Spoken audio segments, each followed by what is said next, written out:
Bonjour à tous et bienvenue dans Le Défaussé, votre émission désormais journalière pour notre calendrier de l'Avent du 1er au 24 décembre où nous vous présentons en partenariat avec le Loufoque 24 fantastiques jeux, des jeux qui sont sur le cadre de la nouveauté des scènes, qui vont sortir soit en 2019, soit qui sont sortis il y a bien longtemps mais qui vont être remis sur le devant de la scène.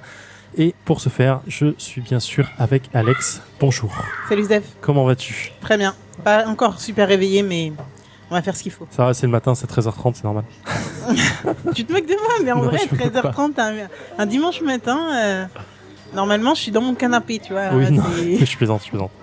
Et pour ce faire, en partenariat avec le Loufoque, nous avons un de ces fantastiques, merveilleux animateurs. Bonjour Harry, comment vas-tu ? Salut. Tu as une petite voix. Oui, comme nous tous. Comme nous tous. Un petit peu fatigué aussi. Le Défaussé, c'est quoi ? Vous le savez, c'est une émission en 20 minutes dans laquelle nous allons vous présenter un jeu. Dans une première partie qui va durer entre 8 et 10 minutes, nous allons vous présenter le concept du jeu, le contexte dans lequel il se joue, quelle histoire il nous raconte. Dans une deuxième partie, nous allons y jouer, vous allez nous entendre y jouer pendant 2 ou 3 minutes. Et enfin, un petit débrief à chaud pour ça, pour un total de environ 20 minutes. Pas plus, pas moins. Si, plus ou moins, on verra. Très souvent plus et Plus très souvent plus moins. et très souvent moins. Je crois qu'on n'a jamais fait une émission de 20 minutes. Si, 20 minutes pile poil, on l'a déjà fait. Ah ouais ? Je suis sûr et certain, au montage, je l'ai déjà vu. Ah, ok. Je me suis arrangé pour. Très bien. Qu'est-ce que tu nous présentes aujourd'hui ? Alors, aujourd'hui, on va présenter Between Two Castles of Mad King Ludwig, qui est un D'accord. jeu qui est sorti pour Essen en version anglaise et qui arrivera sous le coup l'année prochaine. J'ai pas de date précise, mais par Matago probablement. Oui. Sous le coup de 2019, dans le courant de l'année 2019. Effectivement, Fred, qu'on avait déjà eu dans l'émission, m'avait déjà parlé de ce jeu qu'ils allaient éditer. D'accord. Bosser Ah ouais chez Matago. Ouais. Stone bah- Meyer Games, c'est Matago, donc normalement, ils vont... Ok, j'avais pas suivi l'info. Mais Oui, ok. mais on avait parlé, parce que je le connais par ailleurs, mais Très voilà, bien. ma vie perso, tout ça. Ok, donc c'est un long jeu, un long nom de jeu, je trouve. Oui, parce que tout simplement en fait parce que c'est la création de 2 jeux différents en fait. Il y a un jeu qui s'appelle Between Two Cities qui a été fait par Stone Meyer Games et Castle of Mad King Ludwig qui a été fait par Bézier Games. Et les 2 auteurs s'appréciant particulièrement étant bons amis ont décidé de créer en fait un 3e jeu en combinant leurs 2 jeux pour en faire un 3e. Et du coup, ça mélange les 2 titres qui est Between Two Castles of Mad King Ludwig. D'accord, donc ils ont fait une fusion. Exactement. Mais C'est c'est assez original. C'est la première fois que je crois que je vois ça dans un jeu de société où vraiment 2 auteurs volontairement mélangent 2 jeux totalement différents pour en faire un 3e. D'accord. C'est super cool, moi je trouve. Mais est-ce que tu peux nous expliquer donc les dynamiques des 2 jeux séparément à la Ouais. base ? Alors Between Two Cities en fait c'est un jeu coopératif avec un seul gagnant à la fin qui dure environ 25 minutes. Le principe c'est que c'est un jeu de draft de tuiles dans lequel on va se faire passer les tuiles, les sélectionner et on va créer une ville à sa gauche et une ville à sa droite qu'on va partager avec chacun de ses voisins. Donc du coup les tuiles on va les prendre, les poser et avec les voisins on va discuter sur comment les arranger de manière la plus efficace possible. Mais le problème c'est qu'à la fin de la partie, votre score final c'est votre ville la plus nulle qui a le score le plus faible.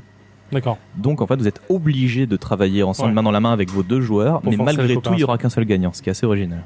Pendant l'émission sur Cosmic Factory, je trouvais que ça ressemblait vraiment beaucoup à Between Two Castles, même si on est tout seul. Mais il y a quand même cette dynamique de draft. Tu as joué à Non, Cosmic Cosmic, Ah, ok. Bon, je trouve que c'est un peu la même chose, sauf que Ouais, t'enlèves le le draft, c'est semi- effectivement de prendre le Ouais, dernier. et puis construire un truc qui doit faire le plus de points possible, et puis à la fin tu prends les 2 derniers, enfin les choses qui ont les moins de points Ouais, pour faire tes effectivement. points. Pour C'est scorer super cool. le moins. Ouais. Ouais, ça te force à travailler sur tous les aspects Ouais, du c'est jeu. ce qu'on appelle une Knizia depuis 20 ans. Une quoi ? Vous connaissez l'auteur Rainer Knizia ? Non.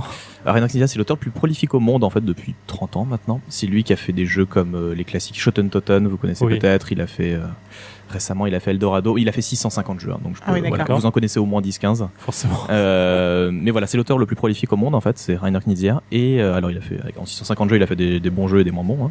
Mais c'est lui qui a été l'auteur d'une mécanique qu'on appelle du coup une mécanique à la Knizia, c'est-à-dire de toujours scorer pour ce qu'on a le moins. Ah oui, Dans d'accord. beaucoup de jeux, on a 3 ou 4 ressources, vous scorez celle que vous avez le moins, du coup ça vous force à aller partout, etc. Et c'est lui qui a innové ça dans les années 90. Ah, c'est pas idiot Et du coup, comme mécanique. Ouais, du coup, Dans les années 90, ça me semblait tellement innovant et tout, et en fait 90. Ça reste pas si ouais. long, les années 90. Ouais, C'est bon. c'est les années de naissance.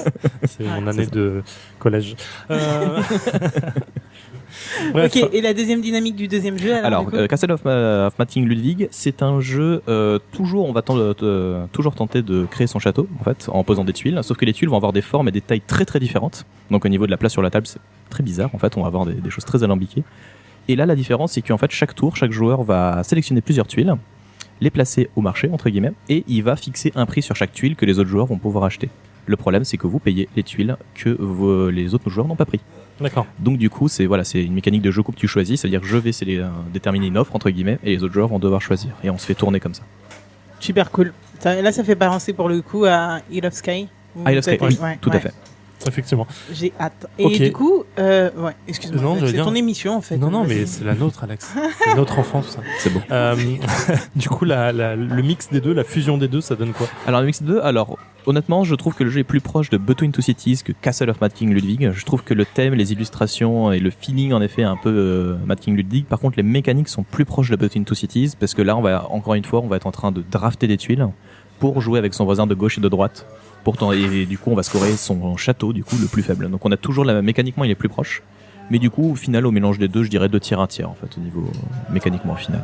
Ok. D'accord. Qu'est-ce que ça prend du jeu de. Alors, j'ai vraiment du mal avec ce nom de jeu. Castle of Mad King Ouais. Ludwig. Qu'est-ce que ça prend Le château. Ouais. Castle of Mad King Ludwig, ça prend les illustrations, ça prend le fait de scorer sur. On va créer un château du coup de bas en haut, et du coup on va scorer pour des adjacences d'étages en fait. C'est-à-dire qu'en D'accord. fait les choses qui sont à certains niveaux, à certains étages, les tours qui scorent pour tout ce qui est en bas, donc du coup vous êtes incité à aussi jouer sur la profondeur, l'horizontale, verticale du jeu. On va avoir des pièces de donjon, enfin voilà, il y a différents types de pièces qui synergisent entre elles de différentes manières. Ça c'est repris. Par contre la mécanique de draft Ouais, et de c'est ça. sélection, ça c'est Between Two Ok. Cities. D'accord. Ok, cool. Ok, ça donne pas mal envie. Au niveau du setup, ça a l'air assez simple. T'as Oui, sorti ce qui est- deux petits paquets, puis c'est fini, quoi. C'est ça, ce qui est génial en fait, ce que j'ai vu récemment à SN sur plusieurs jeux d'ailleurs, un autre jeu qui s'appelle Endeavor aussi, du même genre, c'est que c'est Game Trace qui fait ça, c'est une boîte de jeu qui fait des inserts de jeux, et c'est vraiment génial, c'est qu'en fait ils pensent vraiment, ils voient le jeu, ils y pensent pour faire qu'il y ait en sorte qu'il n'y ait aucun setup à faire. D'accord. C'est-à-dire que là du coup j'ai sorti 2 paquets, toutes les tuiles sont triées par 9, ce qui est une main de départ. Donc du coup, tout ce qu'on a à faire là pour commencer la partie, c'est prendre un paquet de 9 Et et on peut bam. jouer direct. C'est génial. C'est trop bien. Et pour ranger, c'est la même chose. Et du coup, pareil, les tuiles spéciales sont dans un deuxième insert là. Et donc, du coup, il y a juste à se servir. Et en fait, du coup, on gagne un temps tellement fou qu'au final, le jeu sort plus souvent. Et en fait, c'est un petit détail qui fait une énorme différence sur la ouais. jouabilité du jeu. En fait. Oui, Le clairement. nombre de ouais, fois où ouais, t'as une boîte et que tu sais pas comment ranger les trucs pour que ça s'imbrique ou que ça se ferme. Ouais, mais surtout Là, quand c'est- t'as envie de jouer à un jeu, tu te dis putain, mais rien que le mettre en place, ça va mettre 20 minutes. Oui, c'est aussi ça, ça, j'ai ouais. pas envie, quoi. J'avoue. C'est ça. pas la peine. Non, Tu peux nous faire un récap nombre de joueurs, Oui, temps de jeu c'est tout un ça jeu de 3-7 joueurs pour les règles normales. Il existe une variante à 2 qui apparemment fonctionnerait bien. D'accord. Mais théoriquement, c'est un jeu dans les règles normales de 3-7 joueurs. Ça dure environ 40 à 45 minutes. Mhm. Ça peut durer plus, ça peut durer moins. C'est assez variable, je me suis aperçu. Et voilà, ça partir, il me semble, d'une dizaine d'années. Une dizaine D'accord. d'années. Ok. D'accord. Bon bah nickel. On y Je go crois qu'il est temps. Faut tester, hein. Faut tester. On est là Parfait. pour ça, je crois. Bah, allez, go. Ok. Donc voilà, et non, maintenant on pose et on choisit d'affecter en fonction de génial par exemple. Vous ne pouvez, le rez-de-chaussée, il faut qu'il y ait une base, c'est-à-dire que j'ai pas, Ah oui, oui, j'ai bien pas le droit sûr. de poser une tuile comme ça parce que ça va s'effondrer par rapport au rez-de-chaussée. Évidemment. Ouais, mais je sais pas quoi prendre. Comment ça t'as peur de moi Mais non, vous travaillez ensemble, vous allez avoir peur. Comment ça t'as peur Je vais mettre ça là parce que ça m'arrange, mais je sais pas quoi mettre là, donc je vais mettre un. Le jeu est très bien, voilà, on a 10 minutes de jeu, même voilà, Voilà. je clique déjà. Et en plus avec connecté, oh là là, la synergie parfaite, on a gagné d'office, meilleur château. Donc du coup j'espère. Ouais, mais Moi, je suis- C'est pas moi scorer celui-là ici. je te propose de mettre une fireplace ici, de façon à. Parce que c'est encore de la food, et comme on a 3 fireplaces, on a un bonus, je crois, non? Là, je te propose une naproom pour faire du bleu encore, histoire d'avoir 4 points 4, supplémentaires. 4, 4. Et pas moi, mal. je te propose ça à mettre ici. Tu peux passer en dessous. Ça se construit au-dessus. Ça se construit en dessous. Les restrictions de niveau. Non. Et nous sommes de retour dans le défaussé après 41 minutes de Between Two Castles of Mad King Ludwig en compagnie de Alex et Harry. Alors, comment ça s'est passé, Alex? Super bien. J'ai bien retrouvé toutes les sensations de Between Two Cities, jeu que j'adore de toute façon. Je sais pas si je l'ai dit en intro, mais je le dis maintenant. Là, c'est pareil. Ce système de draft, moi, j'adore tout ce qui draft. Donc, déjà, ça partait avec un très très bon point. Et ce système de draft pour faire le mieux possible les châteaux, et quand tu sens qu'il y en a un qui va beaucoup trop loin dans les scoring, tu essayes de rattraper l'autre. Même si au final, des fois, ça suffit pas. On l'a pas dit, Harry a gagné cette manche avec 60. Oh, il a points 20 points d'avance, une vingtaine de points d'avance. 54, 68, 72, je crois. Ouais, voilà. un truc comme Donc ça. Harry Ouais, a eu je sais plus. 68 et Zef et moi avons eu 54. Du coup, le reste, 54. On se départage. Pas terrible pour le 54, mais au final, franchement, c'est vraiment ce puzzle que tu as pour te casser la tête pour faire le plus de points, avec des mécaniques qui restent les mêmes, mais au final, tu pars sur des stratégies complètement différentes entre deux châteaux. Ce que j'ai apprécié aussi, c'est que Between Two Cities, c'est des tuiles assez basiques, on va dire. Il y a une bibliothèque, il y a, je sais plus exactement, mais je crois qu'il y a un bar, des trucs comme ça. Il y a des jardins, des usines, des maisons. Là, tu as des pièces de châteaux qui sont vraiment n'importe quoi, donc ça va des escaliers au donjon qui te sert à écarteler les gens, à la salle de cuisine, etc. Donc, c'est bien. Ce que je regrette, c'est que c'est tellement petit et finalement tu apprêtes peu de temps en fait. Tu regardes pas forcément les détails de ton truc, donc c'est peut-être un petit peu dommage. Mais pas pendant que tu joues en effet. Ouais. C'est dommage que c'est petit parce qu'en fait tous les bâtiments sont différents, toutes les tuiles sont différentes. C'est vrai. Elles sont toutes différentes, ce qui est énorme en fait au niveau du travail à faire, au niveau des illustrateurs. Mais le problème, c'est que pour autant de tuiles, pour jouer jusqu'à 7, il a fallu en faire beaucoup. Et pour en faire beaucoup, il a fallu les rendre plus petites. Ce qui est un petit peu dommage, parce qu'en fait, si on a une loupe, on peut voir, en fait, à la fin, ça raconte une histoire. Il y a vraiment on peut vraiment se faire des délires, en fait, en regardant les aménagements des chambres, etc., parce que chaque pièce est différente. Ouais, c'est un peu dommage. Ce que j'ai regretté, en fait, je prenais pas le temps. En plus, ça va assez vite. À 3, du coup, tu draftes assez rapidement. Et du coup, je prenais vraiment pas le temps de regarder, et je m'en suis rendu compte un peu vers la fin, quand j'ai vu des salles un peu bizarres. J'ai dit, ok, c'est quoi ça? Salle de torture, machin et tout. Effectivement, tu te rends compte que le design est vraiment cool. Et qu'ils y ont passé du temps. Ouais. Parce qu'en plus, la boîte de base, vraiment, l'extérieur de la boîte est vraiment superbe, en fait. Elle est très épurée, elle est très cool, il y a plein de détails, les couleurs sont magnifiques, et du coup tu te rends compte que le jeu est vraiment agréable à voir, mais la mécanique fait que tu regardes pas. Après, le truc aussi, c'est que ça prend beaucoup de place de construire son château. Là, on a dû bouger au fur et à mesure pas mal d'éléments de notre espace de jeu, donc plus gros, ça aurait été compliqué aussi. Enfin, oui, bien sûr, non, mais c'est pas un reproche du tout. Je dis que c'est dommage, et après tout, personne peut te reprocher de prendre 3 secondes de plus pour regarder les tuiles que t'as en main. C'est ça. Moi, ce qui s'est passé à 6 joueurs, c'est qu'en fait, comme évidemment, il y a 2 joueurs qui mettaient un peu plus de temps à mettre leur tour. En final, ça a duré 1 heure, donc 40 minutes à 3, 1 heure à 6. C'était pas un écart monstrueux. Mais ce qui est sympa, c'est que du coup, c'est à ce moment-là, en fait, on commence à discuter, à regarder avec son voisin de gauche à droite. Là, il commence à avoir discussion, à se faire justement ces petits délires ou ces petites imaginations, en fait, vis-à-vis des bâtiments. Ben, on les retrouve quand on attend un petit peu le tour des autres joueurs. Ouais, ou quand les gens ils t'expliquent un jeu et que toi t'es en train de regarder les tuiles. Ça arrive aussi. Écoute pas l'explication. Mais je connaissais la dynamique, donc ça passe. D'accord. Ok, Harry, t'en as pensé quoi toi? Cette partie. Moi j'ai beaucoup aimé. Moi j'ai pareil comme Alex, j'aime beaucoup Between Two Cities.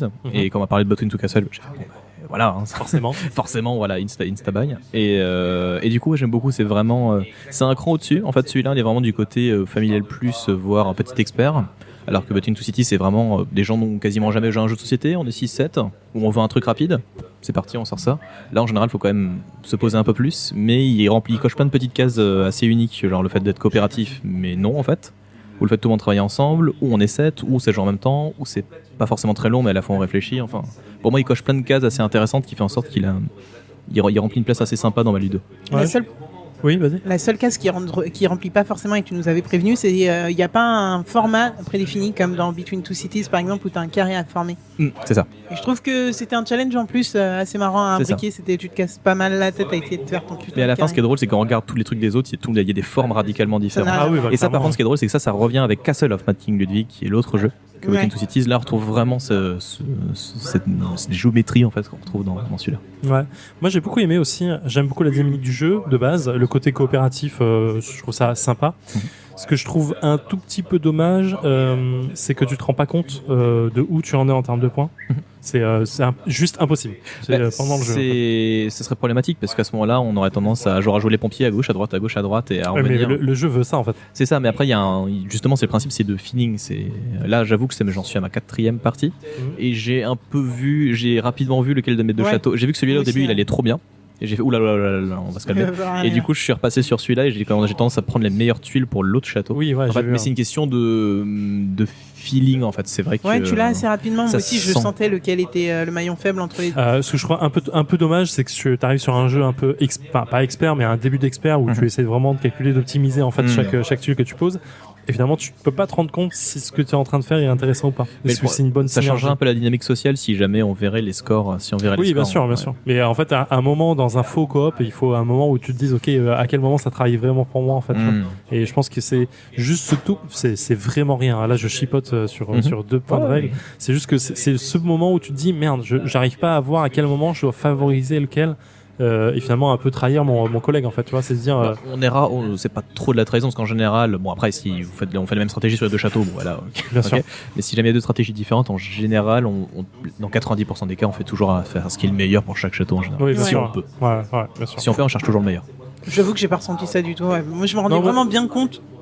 Là où il y avait les points faibles et là où il fallait combler, donc je me rendais pas. Non, mais moi aussi, effectivement, je me rendais compte que j'avais un de deux châteaux qui forcément allait rapporter moins de points. C'est juste que je me rendais pas. J'ai envie de me dire, ok, mais à quel score j'en suis? En fait, il faut c'est infini, mais je me trompe complètement.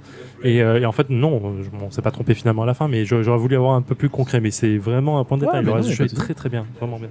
Ouais, magnifique et comme on l'a dit, de très bonne facture. Moi, je trouve que tout l'ensemble des pions, tout ce qui sert à faire le rangement.